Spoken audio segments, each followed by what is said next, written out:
మీ రక్తాన్ని చిందించి దారిపోసి నీ సొత్తుగా నీ బిడ్డలుగా చేసుకున్నందుకు నీకు వేలాది వందనాలు స్తుతులు స్తోత్రాలు చెల్లిస్తున్నాం ప్రభువా. అయోగ్యుడిని రండి మీ సిలువ చాటును మరుగుపరచండి. నా సొంత మాటలు సొంత జ్ఞానము ఏమాత్రం కూడా ఉపయోగించడానికి వీల్లేదు ప్రభువా. మీ ఆత్మ జ్ఞానంతో నన్ను నింపి నడిపించండి, పోషించండి, ఆదరించండి. నాయన చంటి బిడ్డలను, వృద్ధాప్యులు ఉన్న వారిని, కూడొచ్చిన ప్రజలందరినీ కూడా మీ కౌగిట్లో భద్రపరచండి.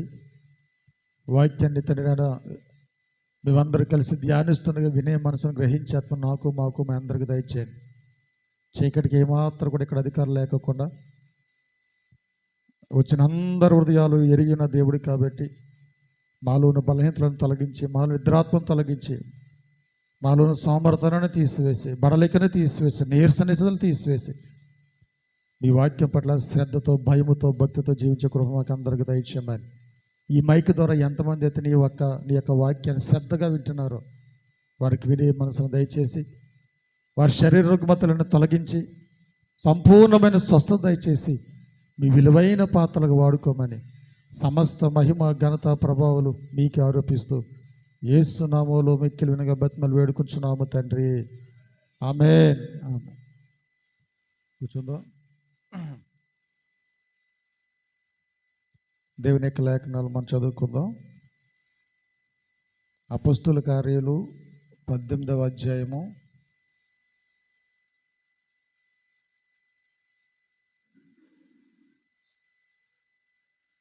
అపొస్తలుల కార్యాలు 18వ అధ్యాయము 7-8 వచనాలు.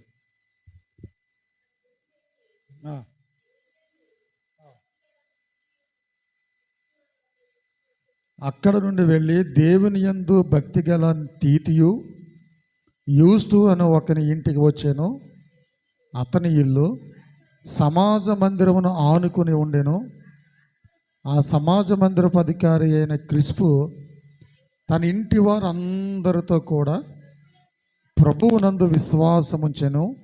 మరియు కొరింథీయులలో అనేకులను విని విశ్వసించి బాప్తిసం పొందిరి. దేవుడి మాటలు దీవించును గాక. ఆమేన్. ఇది నేను చెప్పబోయేటటువంటి వాక్య సారాంశం ఏంటంటే, దేవుని చేత దీవించబడినటువంటి గృహం ఎటువంటి యోగ్యకరమైన జీవితాన్ని కలిగి ఉంటుంది, ఎలాంటి పరిస్థితులను కలిగి ఉంటే ఆ గృహం దీవించబడుతుంది. ప్రీతిని బిడ్డలారా, ఇది మేము ప్రతిసారి చెప్తూ ఉంటాం, కుటుంబ సమేతంగా దేవుని మందిరానికి వెళ్ళాలి అని. కుటుంబాలన్నీ దీవించబడాలంటే కంపల్సరీ కుటుంబ సమేతంగా మందిరానికి వెళ్ళాలి. అప్పుడు దేవాది దేవుడు మనల్ని ఎంతగానో కనికరిస్తూ ఉంటాడు, ఆదరిస్తూ ఉంటాడు, మన యొక్క ఆలన పాలన చూసుకుంటూ ఉంటాడు. దేవుని స్తోత్రం. హల్లెలూయా. ప్రీతిని బిడ్డలారా, ఈ యొక్క ఆత్మీయ జీవితంలో మనందరూ కూడా ఒక ఇల్లుగా కట్టబడాలి. ఆత్మీయ జీవితం అనే ఇల్లు ఒకటి ఉంది, భౌతికమైనటువంటి ఇల్లు ఒకటి ఉంది. ఈ రెండింటి ఇళ్ళకి కూడా తేడాలు ఉంటాయి. ఈ దినాన్ని అనేక మంది శరీర సంబంధంగానే ఆలోచించుకునేవారే కోకొల్లగా ఉన్నారు. ఆత్మ పక్కబోయింది. శరీరము ప్రీతిని బిడ్డ పరలోక రాజ్యాన్ని స్వతంత్రించుకోలేదు. ఆత్మ ఒక్కటే పరలోక రాజ్యాన్ని స్వతంత్రించుకుంటుంది. కాబట్టి ఇటు భౌతికంగాను ఆత్మీయంగాను కూడా మనం ఏం చేయాలంటే సిద్ధపాటు అనేది చాలా ప్రాముఖ్యం. దేవుని స్తోత్రం. హల్లెలూయా. ఆత్మీయ జీవితాన్ని ఎప్పటికప్పుడు ఏం చేయాలంటే సరి చేసుకుంటూ చక్కబెట్టుకుంటూ ఉండాలి. ఒక శ్రేష్టకరమైనటువంటి దీవించబడిన గృహంగా మీరు ఉండాలంటే ఇల్లు దీవించబడాలి, ఇల్లు ఆస్వాదించబడాలి, ఇంట్లో మేలు జరగాలి, ఇంట్లో అద్భుతాలు జరగాలి, ఇంటిలో అనేకమైన దేవుని ఆశీర్వాదం నింపబడాలని అనుకునే ప్రతి వాడు చేయవలసిన పనులు ఇవే. అందులోనే మొట్టమొదటిగా ఇక్కడ అపొస్తలుల కార్యాలు 18వ అధ్యాయం 7-8 చదివితే అక్కడ భక్తి గల తీతియు యూస్తు అనే ఒకని ఇంటికి వచ్చాను. అతని ఇల్లు సమాజ మందిరానికి ఆనుకుని ఉంది. ఆ సమాజపు మందిరపు అధికారి అయిన క్రిస్పు తన ఇంటి వారందరితో కూడా ప్రభువునందు విశ్వాసం ఉంచాను. అనగా ఇక్కడ భక్తి, విశ్వాసం. మన కుటుంబాలు దీవించబడ్డానికి భక్తి ఉండాలి, విశ్వాసం ఉండాలి. అంటే దేవుడు అంటే భక్తి, అదే దేవుని మీద నీకేముండాలి? విశ్వాసం. భక్తి ఉండి విశ్వాసం లేకపోయినా, విశ్వాసం ఉండి భక్తి లేకపోయినా మళ్ళీ ఇంట్లో ఏముండదు? ఆశీర్వాదం ఉండదు. అంటే ఆశీర్వదించబడిన కుటుంబంగా, గృహంగా నువ్వు ఉండాలి. దేవుడు కూడా ఆశ అదే, దేవుడి యొక్క ఆలోచన కూడా అదే. అందుకని ఏం చేశాడంటే, అవ్వ ఆదామును సృజించిన తర్వాత దేవుడు ఏం చెప్పాడు? మీరు భూమిని నిండించండి, వశపరుచుకోండి, మీరు ఫలించండి, అభివృద్ధిపరచండి, భూమి యొక్క మంచి ఫలాలన్నీ కూడా మీరు అనుభవించండి, ఇది ఇవన్నీ మీ కొరకే అని చెప్పి సమస్త సృష్టిని అంతటి కూడా సృష్టించి ఆ మంచి తోట వేసి, ప్రీతిని బిడ్డలు నీకు కష్టం లేకుండా, నష్టం లేకుండా, ఇరుకు లేకుండా, ఇబ్బంది లేకుండా ఒక విలాసవంతమైనటువంటి ఒక మంచి తోట వేసి అందులో నిన్ను పెట్టి ఏమన్నాడంటే ఈ విషయాలు చెప్పాడు. మీరు ఫలించండి, మీరు అభివృద్ధి పరచబడండి, భూమిని నిండించండి, వశపరుచుకోండి, మంచి ఫలాలన్నీ కూడా మీరు అనుభవించండి అని దేవుడు ఆశీర్వదించాడు. కానీ ఈనాడు ప్రజలకి ఆ ధన్యకమైన జీవితం లేదు, పోయింది. కారణం ఏంటంటే చేసినటువంటి తప్పుదాలను బట్టి. అనగా నువ్వు చేసిన తప్పిదాలు, పొరపాట్లు, పాపాలు ఏం చేస్తున్నాయంటే నీకు ఆశీర్వాదం లేకుండా చేస్తుంది, నీకు మనశ్శాంతి లేకుండా చేస్తుంది. వేదనకు కారణమే పాపం. అది నన్ను అవ్వాదములు చేసిన తప్పులను బట్టి వారికి ఏం కలిగింది? వేదన కలిగింది, బాధ కలిగింది, కష్టాలు వచ్చాయి, చివరికి మరణం కూడా వచ్చింది. ప్రియమైన బిడ్డలారా, దేవుడు అయినా విడిచిపెట్టలేదు మనల్ని. మీరు మంచి దీవించబడినటువంటి గృహంగా ఉండాలని దేవుడు అప్పటికి కూడా విడిచిపెట్టకుండా మళ్ళీ ఏం చేశాడు? అయినా నీ కొరకు, నా కొరకు సమస్తాన్ని విడిచిపెట్టి ఈ భూలోకానికి వచ్చాడు. ఆ పోగొట్టుకున్నటువంటి శ్రేష్టకరమైన జీవితం మరలా నీకు ఇవ్వాలి. రే మీరు వెళ్ళండి, వెళ్ళండి, నలుగురు వెళ్ళి వచ్చా రావాలి, రారా, నువ్వు రారా బాబు, బుల్లితా మస్దా చాప మీదకి వచ్చా. ఏడు తింటున్నావు?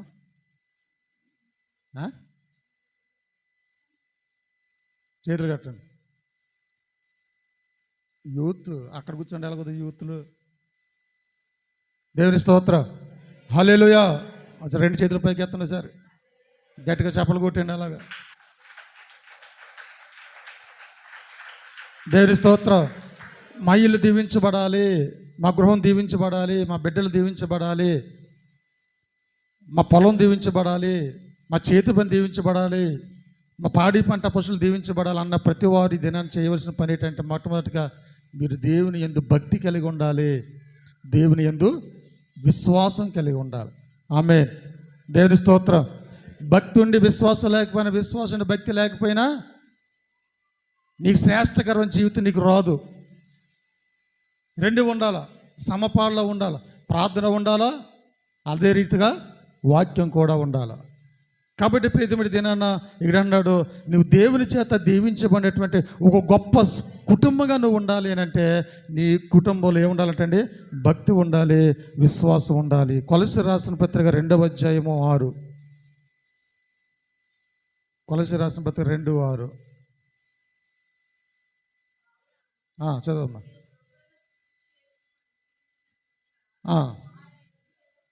కావున మీరు ప్రభువైన క్రీస్తు యేసును అంగీకరించిన విధముగా ఆయన యందు వేరు పారిన వారై ఇంటి వలె కట్టబడుచు మీరు నేర్చుకున్న ప్రకారముగా విశ్వాసమందు స్థిరపరచబడుచు కృతజ్ఞతాస్తుతులు చెల్లించుట యందు విస్తరించుచు ఆయన యందుండి నడుచుకోవాలి. దేవుని స్తోత్రం. దేవుని చేత దీవించబడాలి అంటే ఏం చేయాలంటే ఇక రెండవదిగా ఆయన యందుండి నువ్వు నడవాలి, ఆయనలో ఉండి నడవాలి, ఆయన చెప్పింది చేయాలి. ప్రీతింపుల కానాను ఆ ఊరిలో వివాహానికి వెళ్ళినప్పుడు అక్కడ ద్రాక్షారసం అయినప్పుడు ప్రీతిని పిల్లలు అక్కడ మరియమ్మ గారు వెళ్ళి తండ్రితో ఏమన్నారు? బాబు, యేసుబాబు అక్కడ ద్రాక్షారసం అయిపోయింది బాబు, నువ్వు ఏదైతే చెయ్యాలి బాబు అన్నాడు. ఆయన అన్నాడు, నా సమయం ఇంకా రాలేదమ్మా, నీ పని ఏదో నువ్వు చూసుకో, నేను చేయవలసిన పని ఏదో నేను చేస్తాను అని అంటాడు. అప్పుడు వెళ్ళిపోతూ మరియమ్మ గారు ఏం చెప్పారు శిష్యులతో? ఆయన మీతో చెప్పినది చేయుడి. అనగా నువ్వు దీవించబడాలంటే, నీ కుటుంబం దీవించబడాలంటే ఆయన చెప్పింది నువ్వు చేయాలి, సేవకుడైన నేను చేయాలి, పెద్ద అయినా చేయాలి, చిన్న అయినా చేయాలి, బిషప్ అయినా చేయాలి. ఎంత గనుడైనా భక్తి, ఎంత హీనుడైనా దరిద్రుడైనా కానీ దేవుని చేత, దేవుని కడుగు జాడల్లో దేవుని వెంబడిస్తూ నడవాలి. దేవుని స్తోత్రం. అక్కడ అదే విషయం గుర్తు చేస్తూ ఉన్నాడు. ఏమనంటే, కావున మీరు ప్రభు అయిన క్రీస్తు యేసును అంగీకరించిన విధముగా ఆయన యందు వేరు పారిన వారే ఇంటి వలె కట్టబడుచు మీరు నేర్చుకున్న విశ్వాసమందు స్థిరపరచబడుచు కృతజ్ఞతాస్తుతులు చెల్లించుట యందు విస్తరించుచు ఆయన యందుండి నడుచుకోండి. ఆయనలో ఉన్నామా మనం? ఆయనలో ఉన్నామండి? ఆయనలో ఎదుగుతున్నావా? ఆయన చెప్పింది చేస్తున్నావా? ఆయన సిలువకి విలువకరంగా జీవిస్తున్నావా?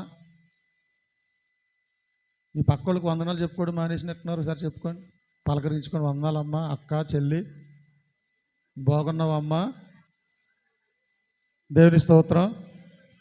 రాత్రి ప్రార్థనకి ఎందుకు రావట్లేదు అమ్మా అని అడగండి. అక్క, చెల్లి, రాత్రి ఎందుకు రావట్లేదు ప్రార్థనకి అని అడగండి. ఇంకేం తెలియని మీరు వచ్చిన ఒకటే, రాకపోయినా ఒకటే, అయిపోయాయి. దేవుని స్తోత్రం. మన వచ్చే సోమవారం ప్రయాణం మనకు అమ్మ వచ్చే సోమవారమే సిద్ధపాటు. సంఘంలో ప్రకటించాను, ఎవరు వచ్చినా రాకపోయినా సంఘం అంతా అక్కడ ఉండాలి. ఆమేన్. దేవుని స్తోత్రం. కొత్త ఆత్మలు ఉన్నా లేకపోయినా సంఘం మాత్రం కంపల్సరీ సభలో కుటుంబాలతో పాటు అక్కడ ఉండాలి. గేదె ఉందండి, గడ్డి వేయాలండి, లేదా ఊడుపు ఉందండి, లేదంటే ఇంట్లో ఎవరు లేరండి, కోళ్ళని కుక్కని కొత్తి తినండి వారంలో. దేవుని స్తోత్రం. హల్లెలూయా. ఎందుకంటే మన ఆత్మీయ జీవితానికి ఏదో ఆటంకం ఉండకూడదు. ఈ కోడి పోతే, లేదా మేఘ పోతే, లేదంటే ఈ పొలం పోతే ఇంకో దేవుడు ఇస్తాడు మనకి. కానీ సమయం పోతే మళ్ళీ రాదు మనకి. అందుకనే ఇదేనన్నా ప్రతిసారి మీతో చెప్తున్నాను నేను, సంఘం మాత్రం కంపల్సరీ సభలకు ఉండాలి. దేవుని స్తోత్రం. హల్లెలూయా. మీ స్త్రీలకు అందరికి స్త్రీశక్తి ఉంది, మాకు పురుష శక్తి ఎవరు పెట్టలేదు. మేము మాత్రం ట్రైన్కే వస్తాం. మీ స్త్రీ శక్తులంతా మరి బస్సులు ఎక్కేస్తే ఎక్కేయండి అండి, మేము మాత్రం ట్రైన్కి, మాకు ఏ శక్తి ఇవ్వలేదు కాబట్టి. దేవుని స్తోత్రం. హల్లెలూయా. ప్రియమైన బిడ్డలారా, మీ యొక్క కుటుంబాలు దీవించబడ్డానికి మొట్టమొదటిగా భక్తి ఉండాలి, రెండవదిగా విశ్వాసం ఉండాలి. ఇక్కడ రెండోదిగా మరో విషయం చెప్తాడంటే, మన దేవుని చేత దీవించబడిన గృహంగా ఉండాలంటే క్రీస్తులో ఉండి నడుచుకోవాలి. వాక్యం చెప్తుంది, యేసుక్రీస్తు అంటారు, నాకు వేరుగా ఉండి మీరేం చేయగలరు? యేసయ్య ఉండి చేశాడు అనుకోండి, యేసయ్య ఉండి జరిగింది అనుకోండి, అది ఏ కార్యమని ఎలా జరుగుతుందో చెప్పండి? చాలా ఆశీర్వాదం. దేవుని స్తోత్రం. అందరూ ఉండి మనిషి జనాభా అంతకు చుట్టాలో పట్టాలో నాయకులు మొత్తం అందరూ ఉండి అక్కడ యేసయ్య లేడనుకోండి, అదంతా ఎందుకు చెప్పండి? ఏమైనా ఉపయోగం ఉంటుంది చెప్పండి? ఉపయోగం లేదు మనకి. నువ్వు అక్కడ పందిరేసిన ఉపయోగం ఉండదు, అక్కడ భోజనాలు పెట్టిన ఉపయోగం ఉండదు, అక్కడ మనుషులకి సంతోషపరిచేటట్టు విందు చేసినా, మందు పోసినా అండి, వారికి కైనీళ్ళు ఇప్పించినా, ఏం చేసినా ఉపయోగం లేదు నీకు. అదే దేవుడు ఉంటే అక్కడ ఏమి లేకపోయినా నువ్వు ఆశీర్వాదం పొందుకుంటావు. దేవుని స్తోత్రం. హల్లెలూయా. నువ్వు దీవించబడినటువంటి గృహంగా ఉండాలనేది దేవుని యొక్క కోరిక. కాబట్టి ఎవరున్నా లేకపోయినా ప్రభు ఉండాలంటే దేవుని యొక్క అడుగు జాడలలో నువ్వు నడిచేటువంటి వ్యక్తిగా నువ్వు ఉండాలి. ఆమేన్. దేవుని స్తోత్రం. మీరు నేర్చుకున్న ప్రకారము అంటాడు. ఏం నేర్చుకున్నాం మనం? ఏం నేర్చుకున్నామండి?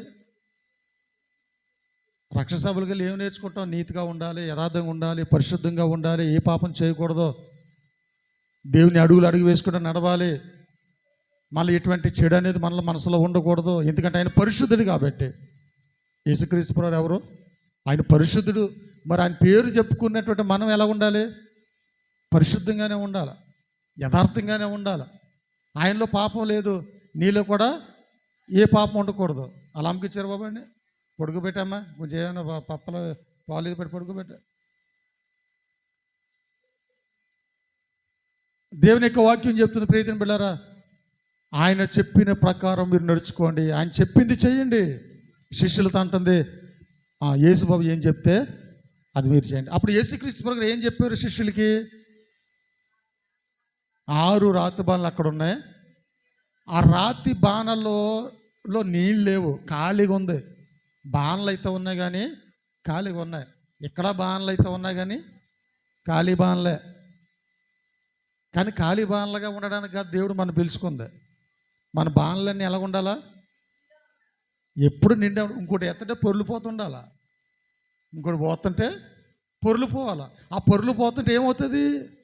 నీ పక్కోళ్ళ దగ్గరికి అక్కడికి ఇక్కడికి అలా పాగుతూ ఉంటుంది. నీ ఎప్పుడు చూసి నీలోనే నీ బాణలోనే వేసుకుంటున్నావు తప్ప ఎదుటోడికి పెట్టలేని పరిస్థితి. మరి ఆశీర్వాదం ఎక్కడి నుంచి వస్తుంది? దేవుడు శిష్యులతో చెప్పాడు, 6 రాతి బాణల నిండా అంచుల మట్టు వరకు దీంతో నీళ్లతో నింపమన్నాడు. శిష్యుల దినాన దేవుని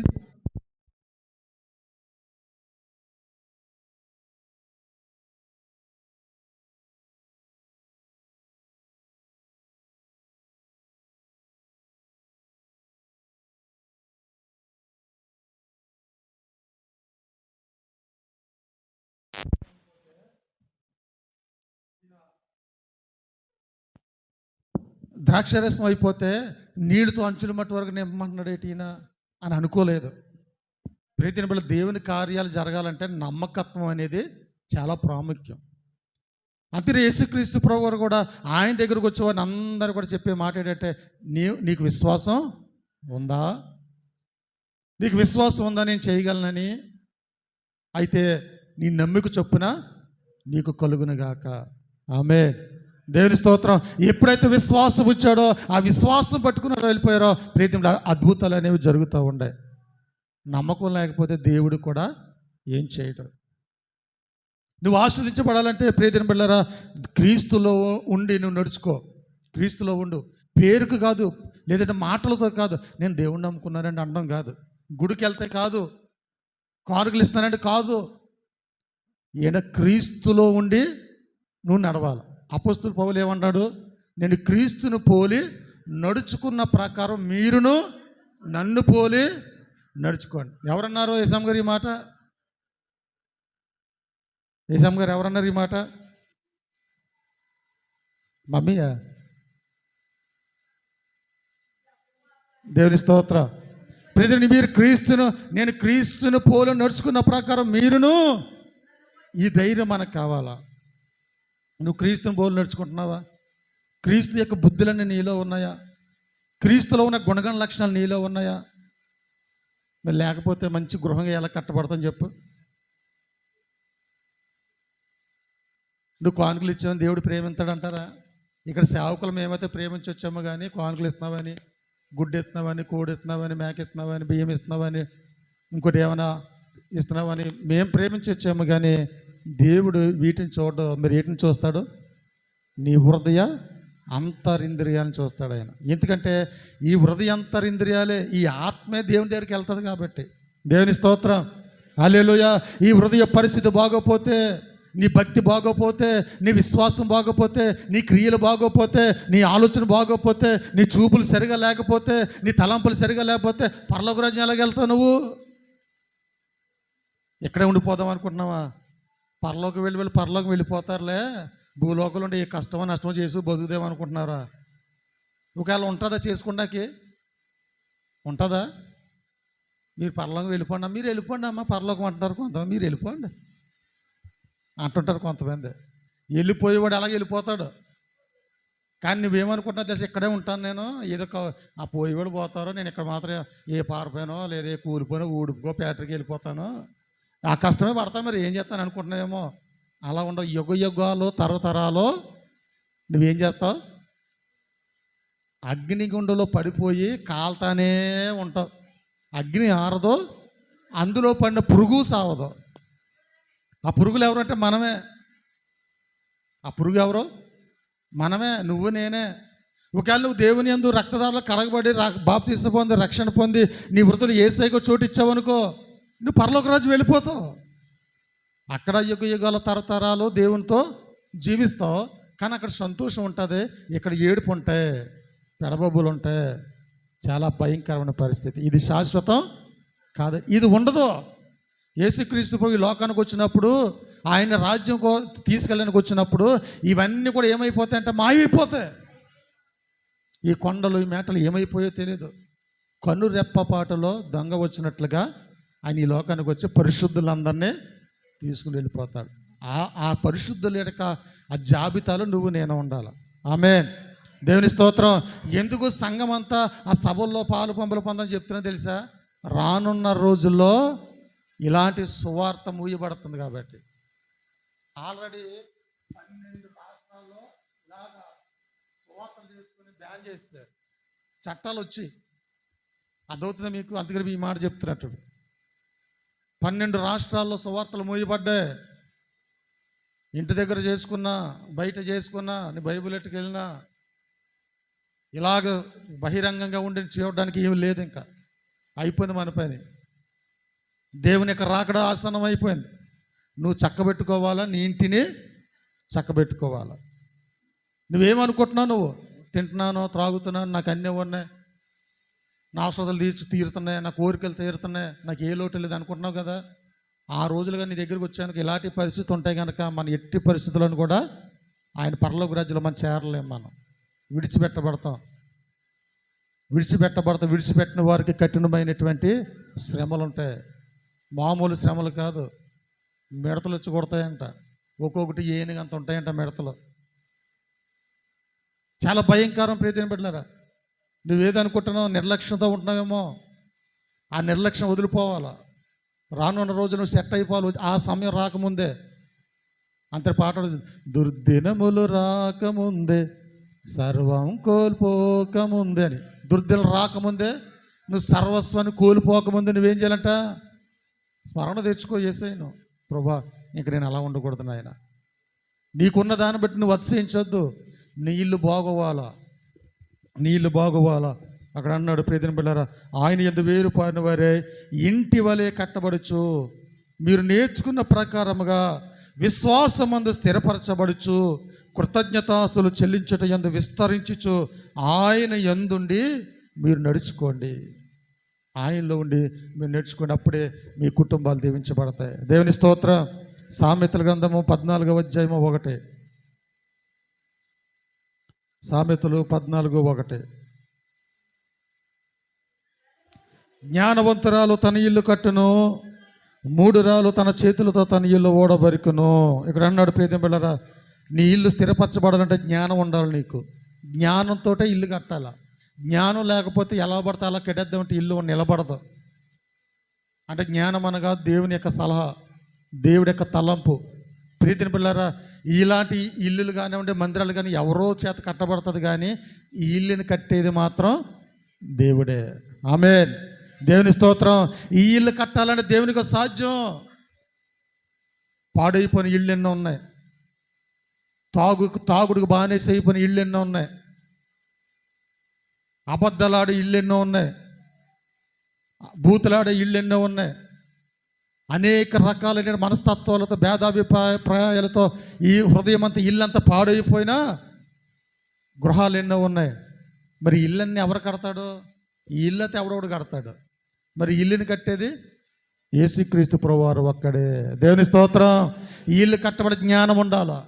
ఆ జ్ఞానవంతుడు ఎవడంటే యేసుక్రీస్తు ప్రభువారే. దేవుని స్తోత్రం.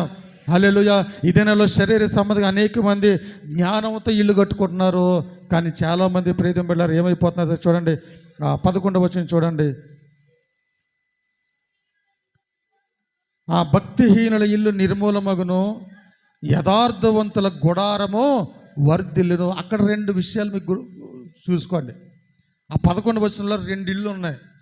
ఒకటి భక్తిహీనుల ఇల్లు, రెండవది యథార్థవంతుల ఇల్లు కాదు, గుడారం.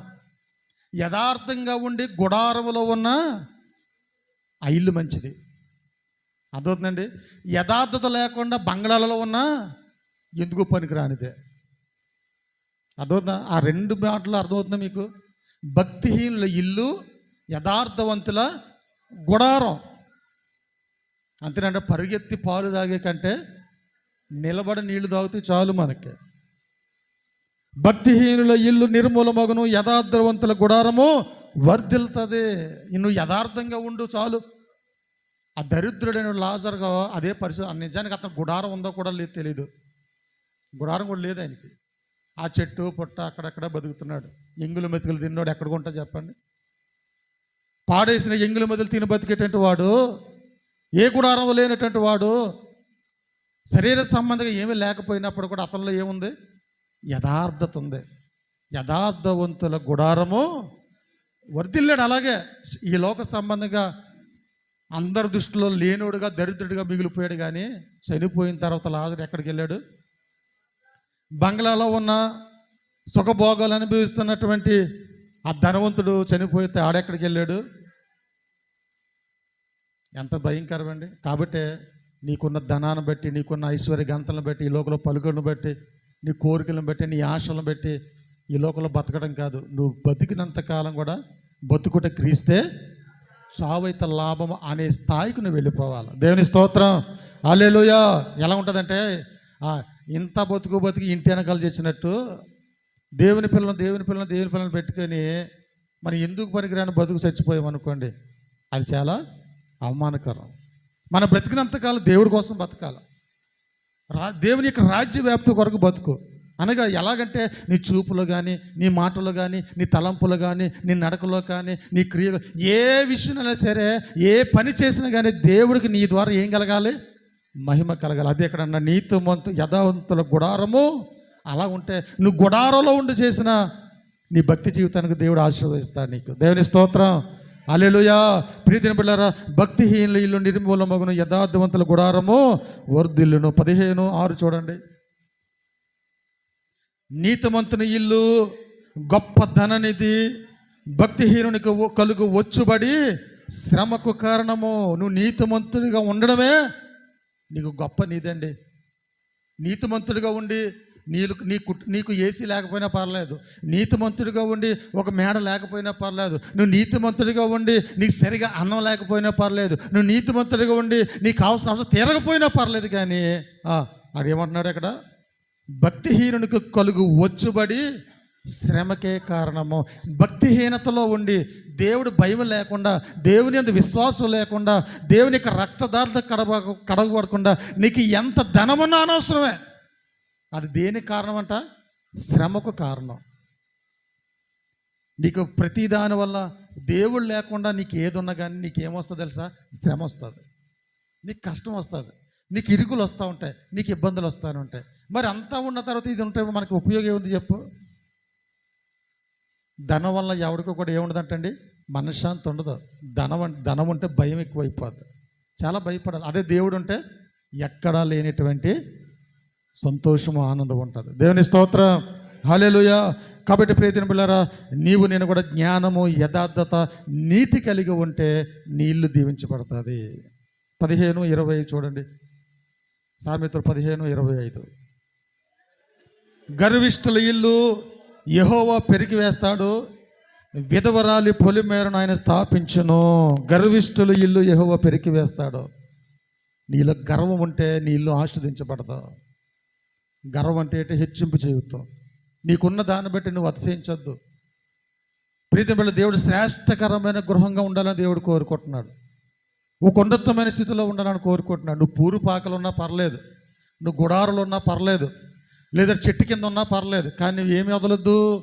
యథార్థతను వదలొద్దు, భక్తి వదలొద్దు, నీతి వదలొద్దు, పరిశుద్ధతను వదలొద్దు, దేవుని యందు నమ్మకత్వం వదలొద్దు. దేవుణ్ణే వెంబడించుతూ ఉంటే ప్రీతిని పడిన నీళ్ళు ఒక ఉన్నతమైన స్థితిలో ఉన్నట్టే. దేవుని స్తోత్రం, హల్లెలూయా. మత్తయి సువార్త 7వ అధ్యాయము, మత్తయి సువార్త 7:24. మత్తయి సువార్త 7వ అధ్యాయము 24 చూడండి. 24. కాబట్టి నా మాటలు విని వాటి చొప్పున చెయ్యి ప్రతివాడు బండ మీద తన ఇల్లు కట్టుకున్న బుద్ధిమంతుని పోలి ఉంటాడు. వాన కురిసెను, వరదలు వచ్చెను, గాలి విసిరి ఆ ఇంటి మీద కొట్టెను, కానీ దాని పునాది బండ మీద వేయబడిన గనుక అది పడలేదు. మరియు ఈయన మాటలు విని వాటి చొప్పున చేయని ప్రతివాడు ఇసుక మీద తన ఇల్లు కట్టుకున్న బుద్ధిహీన పోలియుండును. వాన కురిసెను, వరదలు వచ్చెను, గాలి విసిరా ఇంటి మీద కొట్టెను, అప్పుడు అది కూలబడెను, దాని పాటు గొప్పదని చెప్పాను. దేవుని స్తోత్రం. ఈయన మాటలు విని వాడు చొప్పున చేయి ప్రతివాడు కూడా బండ మీద తన ఇల్లు కట్టుకున్నవాడు. దేవుడు మాటలు విని ఆ మాటల ప్రకారం ఈ ఆత్మీయ జీవితాన్ని ఏం చేయాలంటే కట్టుకుంటూ వెళ్ళాలి. కానీ ప్రీతం ఎక్కడ పడతాడు కడదామంటే కుదరదు. పునాది పాడైపోతే నువ్వేం చేస్తావు? పునాది ఎలా ఉండాలంటే స్ట్రాంగ్గా ఉండాలి. ప్రార్థన అనే పునాది ఉండాలి. ప్రార్థన అనే పునాది లేకపోతే పైన ఎంత సుందరమైన బిల్డింగ్ కట్టినా నీ ఆత్మీయ జీవితం కూడా అంతే. ప్రార్థన ప్రార్థన ప్రార్థన. ఆ ప్రార్థన మీద నువ్వు కట్టాలి నీ ఇంటిని. ఏది జరిగినా ప్రార్థన, ఏది ఉన్నా ప్రార్థన, ఏమి లేకపోయినా ప్రార్థన, కష్టమైన ప్రార్థన, నష్టమైన ప్రార్థన, ఇరుకైన ప్రార్థన, సంతోషమైన ప్రార్థన, అన్ని విషయాలు దేవునికి నువ్వు ప్రార్థనలు చేస్తూ కృతజ్ఞతలు స్తుతులు చెల్లిస్తూ దేవుని నామని మహిమపరుస్తూ ఉంటే అప్పుడు నువ్వు నన్ను గణపరుస్తున్నావు కాబట్టి నేను నిన్ను గణపరుస్తానంటాడు. దేవుని స్తోత్రం. హల్లెలూయా. నీ ఇష్టానుసారంగా నీ సొంత తెలివితేటలు ఉపయోగించి, సొంత ఆలోచనలు ఉపయోగించి నడవడానికి కాదు దేవుడు నిన్ను ఏర్పరచుకుంది. దేవుడు నిన్ను పిలుచుకున్నాడు. ఆయన పిలిచిన పిలుపును జ్ఞాపం చేసుకోండి. ఎలా పిలిచాడో నిన్ను, ఎలా చేర్చుకున్నాడో నిన్ను, ఎలా ప్రేమించాడో నిన్ను, ఎలా ఆదరించాడో నిన్ను. ఆ పిలుపును మర్చిపోయావేమో, కానీ దేవుడు మర్చిపోయేవాడు కాదు. ప్రియదేం బిడ్డలారా, దేవుడు అంటే నీ ఇంటిని బట్టి దేవుని మహిమ కలగాల. ఈ దేహం అని ఇంటిని బట్టి దేవుని మహిమ కలగాలి. ఇక్కడ అన్నాడు, ఈయన మాటలో విని వాటి చొప్పున చేయి ప్రతివాడు బండ మీద తన ఇల్లు కట్టుకుని బుద్ధిమంతుని పోలియుండును. నువ్వు బుద్ధిమంతుడిగా ఉంటేనే నీ కుటుంబం ఆస్వాదించబడుతుంది. చాలా బుద్ధిమంతుడండి, కుర్రోడు చాలా బుద్ధిమంతుడు, అమ్మాయి చాలా బుద్ధిమంతుది అంటాం. ఎప్పుడు అంటాం? తల్లిదండ్రులు చెప్పిన మాట విన్నప్పుడు, వాక్యం ప్రకారం నడుచుకున్నప్పుడు, సేవకుల మాట విన్నప్పుడు, వాక్యానుసారం జీవితం ఉన్నప్పుడు, దేవుని యందు భయము భక్తులు కలిగి ఉన్నప్పుడు చాలా బుద్ధిమంతుడు అని అంటాం. ఆడు ఎవడ మాట వినుకోకుండా తిరుగుతున్నాడు అనుకోండి, ఏమంటాం అప్పుడు? ఆడు బుద్ధి లేడోడండి, అడ్డగాడిదండి, ఆంబూతులు తిరుగుతాడండి, అవల మాట లెక్క చేయదండి, అలాగండి ఇలాగండి అంటుంటాం. ఎప్పుడు? మన మాట వినలేనప్పుడు. దేవుడు అంటున్నాడు, ఈయన మాటలో విని వాటి ప్రకారం వాటి చొప్పున చేయి ప్రతివాడు తన బండ మీద తన ఇల్లును కట్టుకుని బుద్ధిమంతుని పోలి ఉంటాడు. అలాంటి సమయంలో వాన కురిసెను, వరదలు వచ్చాను, గాలి విసిరింది, ఆ ఇంటి మీద కొట్టింది, కానీ దాని పునాది బండ మీద వేయబడిన కనుక అది పడలేదు. నువ్వు పడిపోవు. నువ్వు పడిపోయేటట్టుగా కట్టలేదు నిన్ను, కూలిపోయే ఇంటిగా నిన్ను కట్టలేదు, నిన్ను భయపడే కుటుంబంగా నిన్ను కట్టలేదు నిన్ను. ఎందుకంటే నువ్వు దేవుని మాటలు వింటున్నావు, దేవుని మాటలు విని వాటి చొప్పు నువ్వు చేస్తున్నావు. నీ ఇల్లు ఒక దృఢమైన పునాది మీద నువ్వు కట్టుకున్నావు. దేవుని స్తోత్రం. ఆవిడ ఎన్ని వరదలు రానే, ఎన్ని తుఫాలు రాని, ఎన్ని సునామీలు రాని, నువ్వు ప్రియమైన బిడ్డలారా క్రీస్తు అనే బండ మీద నీ ఇంటిని కట్టుకున్నావు కనుక ఆ ఇల్లు అంట భయపడదంట. ఆమేన్. భయపడని ఇల్లుగా నువ్వు ఉండాలి. ఆ భయపడని ఇల్లుగా నువ్వు ఉండాలంటే నువ్వు ఎక్కడ కట్టాలి? క్రీస్తు అనేటువంటి బండ మీద నీ ఇంటిని కట్టుకో. ఆ ప్రార్థన బండ మీద కట్టుకో. అప్పుడు దేనికి నువ్వు భయపడు. ఇదేనా నువ్వు భయపడుతున్నావేమో, నీకున్న సమస్యలను బట్టి, ఇరుకులను బట్టి, ఇబ్బందిని భయపడుతున్నావేమో. దేవుడు భయపడే ఇల్లుగా నిన్ను నిర్మించలేదు. తర్వాత చూడండి 26లో అంటాడు, ఈయన మాటలు విని వాటి చొప్పున చేయని ప్రతివాడు ఇసుక మీద తన ఇల్లు కట్టుకున్న బుద్ధిహీనుని పోలియుండును. ఈయన మాటలో ఎవడైతే వినడం లేదో, ఏ మాటలో? దేవుడు పలికిన మాటలు ఎవడైతే వినడం లేదో వాడు ఎవడంట? బుద్ధిహీనుడు.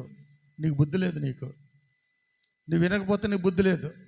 నువ్వు బుద్ధిహీనుడు కనుక ఏమవుతుందంటే వానలు కురిసెను, వరదలు వచ్చెను, గాలి విసిరి ఆ ఇంటి మీద కొట్టింది, అప్పుడు అది కూలబడెను. కూలిపోతావు, పడిపోతావు. ఎందుకంటే గట్టిగా లేదు పునాది. నీ పునాదిగా పటుత్వం లేదు. దేవుని చెప్పిన ప్రకారం కట్టలేదు. దేవుని ఆలోచన ప్రకారం నడుచుకోలేదు. దేవుని మాటలు నువ్వు వింటలేదు. దేవుని మాటలు నువ్వు పక్కన పెట్టావు. నీ సొంత జ్ఞానం ఉపయోగిస్తున్నావు. అది పనికిరాదు. అది ఆటుపోట్లు వస్తాయి, ఇరుకులు వస్తాయి, ఇబ్బందులు వస్తాయి. నువ్వు నిలబడాలంటే క్రీస్తు అనే బండ మీద ఇంటిని కట్టుకోవాలి. అప్పుడే నువ్వు దేవుని చేత దీవించబడినటువంటి గృహంగా నువ్వు ఉంటావు. ఆమేన్. దేవుని స్తోత్రం. అపోస్తుల కార్యాలు 12వ అధ్యాయం 12 అపోస్తులు 12.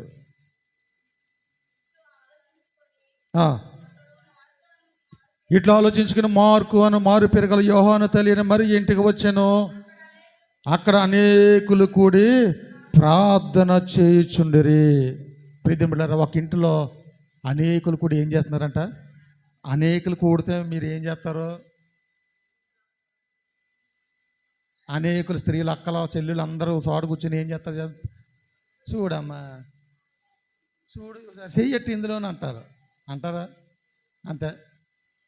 ఇంకా అలా ఏలో అది ఇది అని ఏదోటి ఎక్కడ లేని కబుర్లు అన్నీ వచ్చేస్తాయి. దేవుని స్తోత్రం. టీవీలో పత్రికలు వచ్చేసినట్టు లైవ్ అంతా వచ్చేస్తుంది. కానీ దేవుడు అంటున్నాడు ఇక్కడ ఏం చేశారంట? మారు పేరు గల యోహాను తెలియని మరి ఇంటికి వచ్చాను. అక్కడ అనేకులు కూడి ప్రార్థన చేస్తున్నారట. అనేకులు కూడి ప్రార్థన చేయడం అంటే నీ ఇల్లు ప్రార్థించేటువంటి గృహంగా ఉండాలి. ఆమేన్. దేవుని స్తోత్రం. టీవీలు, సినిమాలు, సీరియల్ చూసే గృహంగా ఉండకూడదు. అబద్ధాలాడే గృహంగా ఉండకూడదు. బూతులాడే గృహంగా ఉండకూడదు. కల్మషం లేని గృహంగా నీ గృహం ఉండాలా. ఆమేన్. ఈ ఇంటిలో కల్మషం ఉండకూడదు. మనం నివసించే ఇంటిలోనూ కూడా కల్మషం ఉండకూడదు. జక్కీ దగ్గరికి వెళ్ళి ఇంటికి వెళ్దాం అన్నాడు. అక్కడితో ఆగిపోవచ్చు. కానీ ఇంటికి ఎందుకు వెళ్ళాడు? ఇంట్లో ఏముంది? అక్రమం ఉంది. అక్రమం చోటు చేసుకుంది. తనది కాదు చాలా ఉన్నాయి అందులో.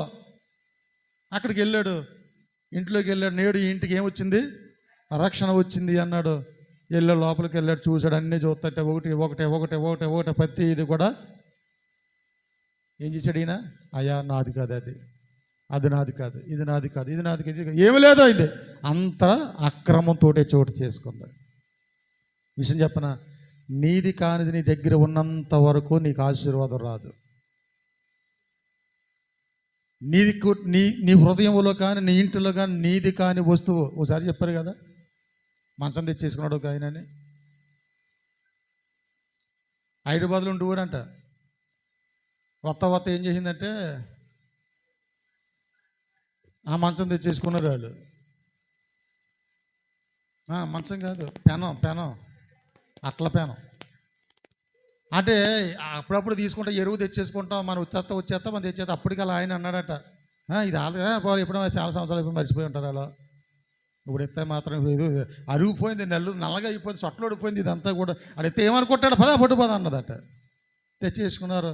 ఎంత గుడికి వెళ్ళినా, ఎంత ప్రార్థన చేసినా, ఏం చేసినా, అది చేసినా, ఇది చేసినా ఆశీర్వాదం రావడం లేదు. నాయన ఆశ్రదించి వచ్చి అని చెప్పి బలిపీఠం తిరిగి వచ్చి బుర్రల బద్దలు కూడా వేసుకున్న, కానుకలు ఇచ్చిన, దేశం పగిన, కృతజ్ఞతలు ఏదంటే చెయ్యి, ఆశీర్వాదం రాలేదు ఆవిడకి. ఏడు బాబు ఇలాగైపోయిన పరిస్థితి.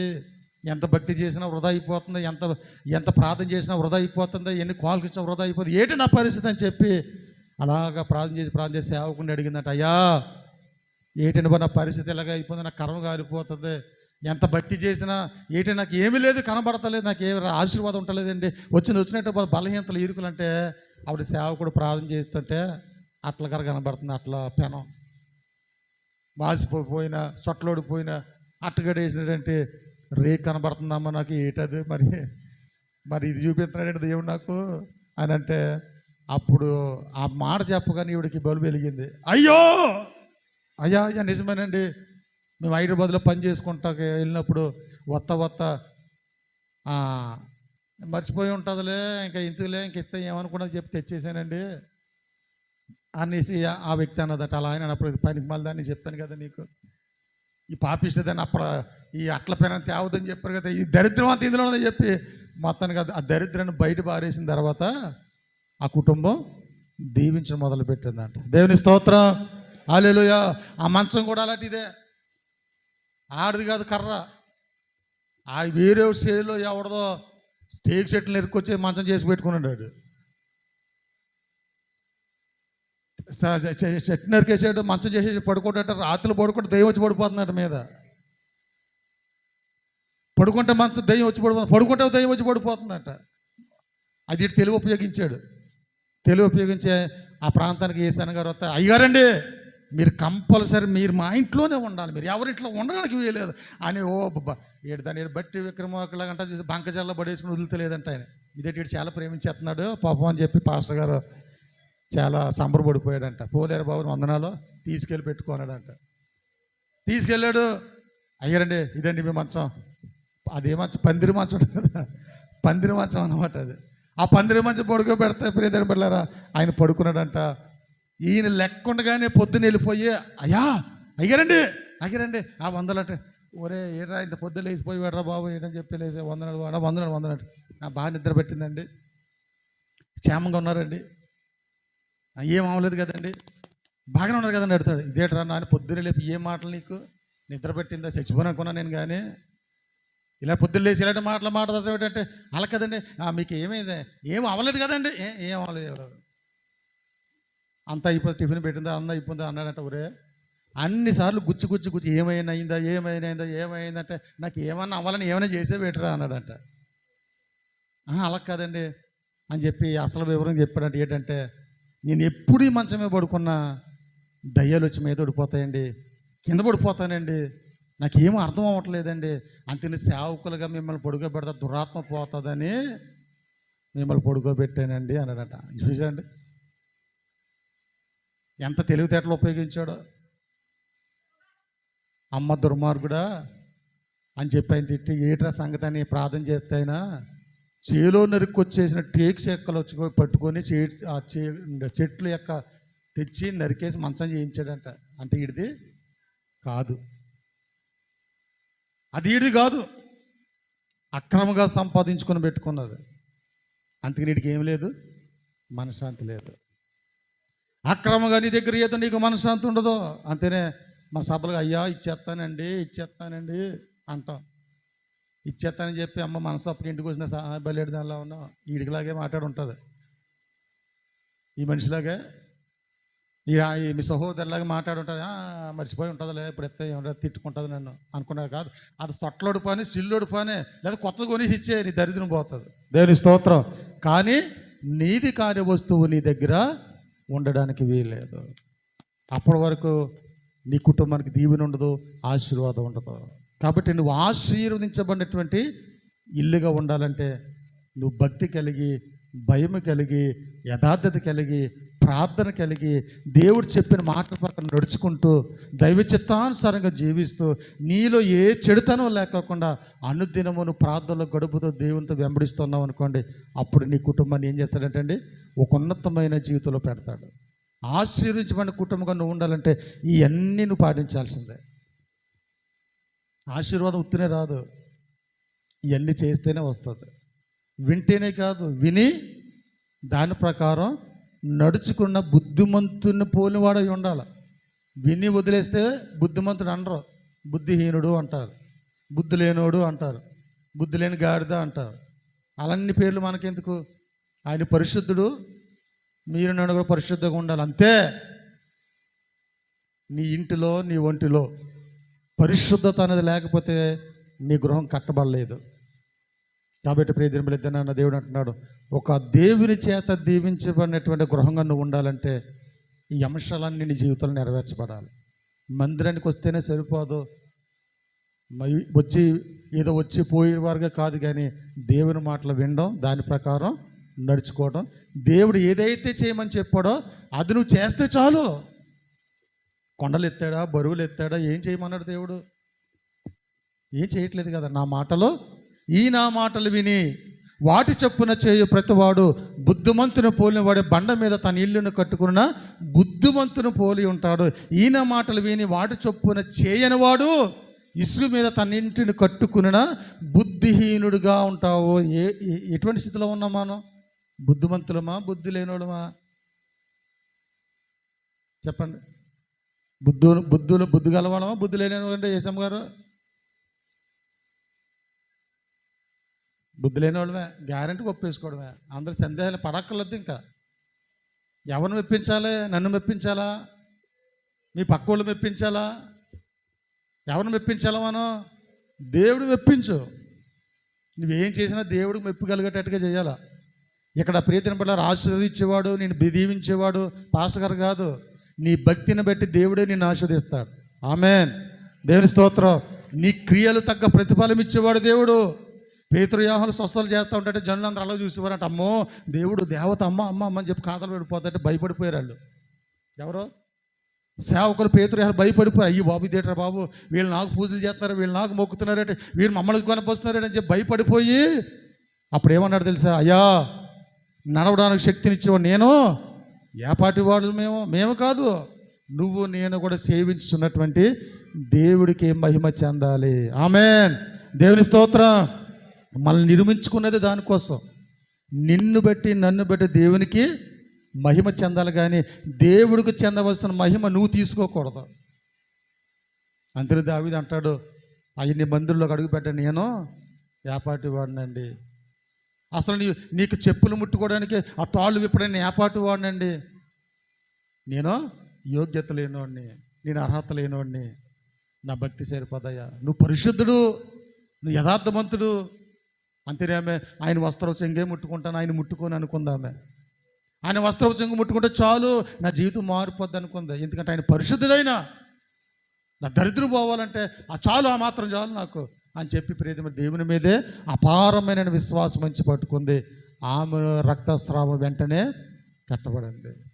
ప్రియతమ నువ్వు ప్రేమించు దేవుణ్ణి, అప్పుడు నువ్వు ఒక శ్రేష్టకరమైన ఇల్లుగా దేవుడు నిన్ను దీవిస్తాడు, తయారు చేస్తాడు, సిద్ధపరుస్తాడు.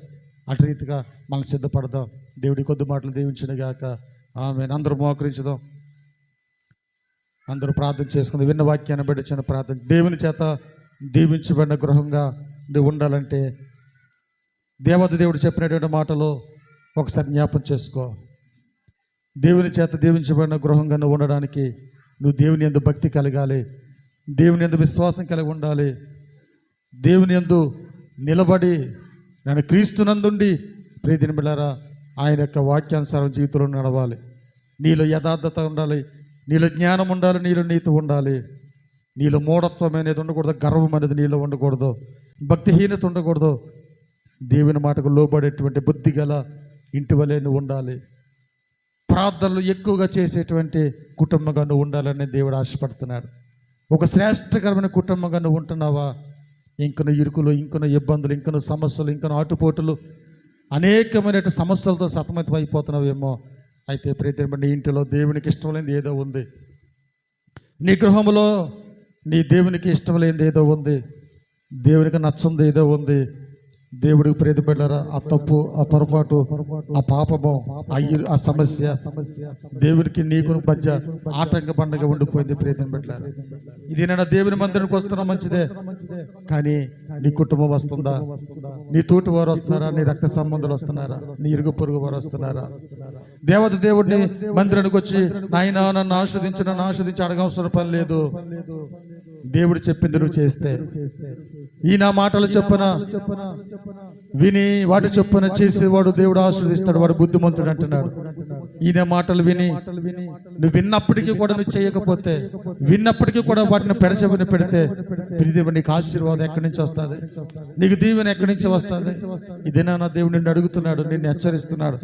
ప్రియమైన బిడ్డలారా, నీ జీవితము నీకు ఒక మంచి గృహంగా కట్టబడాలంటే, దేవుని చేత దీవించబడిన గృహంగా నువ్వు ఉండాలంటే నువ్వు భక్తి కలిగి ఉండాలి దేవుని యందు. అయ్యో ప్రభువా నీ మాట వినాలి ప్రభా, అయ్యో ప్రభా నీ మాట వినాలి ప్రభా, నీ మాటకు లోబడతాను ప్రభా, మీ చిత్తం చేస్తాను ప్రభా, నీ ఇష్టము నా ఎడల జరిగించండి ప్రభా.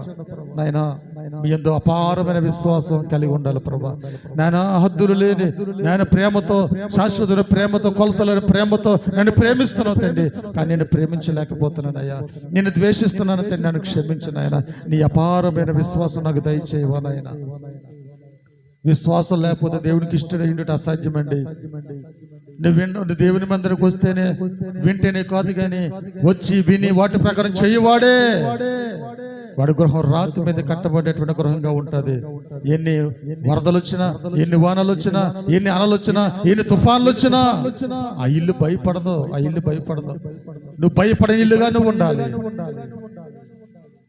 ప్రియమైన బిడ్డలారా, అన్ని ఆటుపోటులకు నిలబడినదై ఉండాలి, అన్ని గాలి వాళ్లకు నిలబడిన గృహంగా ఉండాలంటే నువ్వు దేవుని యందు భక్తి కలిగి ఉండు, దేవుని యందు విశ్వాసం కలిగి ఉండు. నువ్వు క్రీస్తులందుండి నడుచుకుంటూ ఉండు ప్రియమైన బిడ్డలారా. నిన్ను మట్టుకు నువ్వే ప్రార్థన చేసుకో. నీవు మట్టుకి నువ్వు ప్రార్థన చేసుకో. రానున్న దినాలు ఎలా ఉంటాయో తెలియదు బిడ్డలారా. రానున్న దినాలు ఎలా ఉంటాయో తెలీదు. ఆ పరిస్థితి ఎలా ఉండో ఒకసారి ఊహించుకో ప్రియమైన బిడ్డలారా. ఇది శాశ్వతం కాదు మనకి. ఇది శాశ్వతం కాదు. మన ఈ జీవితం శాశ్వతం కాదు. ఈ లోకం శాశ్వతం కాదు. ఈ ధనము, ఈ ఐశ్వర్యం శాశ్వతం కాదు ప్రియమైన బిడ్డలారా.